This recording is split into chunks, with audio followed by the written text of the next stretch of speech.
adlaw sa tanan, no? Ako gali si Engineer LC Zabay, nag-imbitar sa tanan, no, sa aton na fluvial procession and competition. Isa ako sa mga board of directors nga chairman sining aton nga event. And then of course, napabugal ko gid ipebalo sa tanan for the past how many years, no, nag-umpisa kita sa aton ini nga competition, lagi na intrahan sa ato ng mga narisari ng mga barangay. So may ara kita ng mga bangka, and then it was decorated with gold and red color, no, that symbolizes our Santo Niño. And of course, may ara kita na aton ng mga images nga ginaparada na procession sa aton suba sa Ilog Binabangan River. This year, we have 10 competing barangays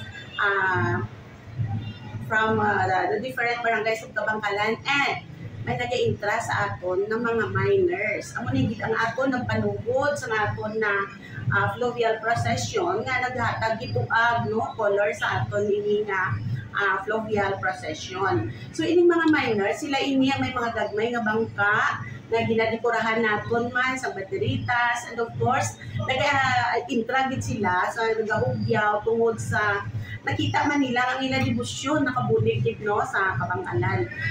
For the past siguro 20 years nga ari kami diri nga procession na gid namon na batyagan gid namon ang dako nga kalipay tungod wala gid nagbaha sa ginaamon ini nga ginaobra ngamon ini nga event. So kung natandaan naton sa Codet nito ang Kabangkalan, and sad to say wala kita sa tusang fluvial procession kay hindi man allowed because of the pandemic. So karon balik kita liwat, no, after the pandemic, upod kamo sa amon sa pagselebrar, no, ini ang highlight na ni sa naton na Sinulog Festival, which is the last day, no, after na sa 9 days nga novena.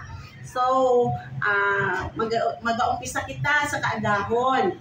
May ara kita Diana para nga mapahibalo sa tanan nga kita makadto na kita sa suba kag aton na sugalawon ang aton Santo Niño, para man dugang kita, no, sa color kay makita ta kung damo ang tawo sa aton mga pangpang nagahugyaw kag nagasuganaw sa aton nga Senior Santo Niño.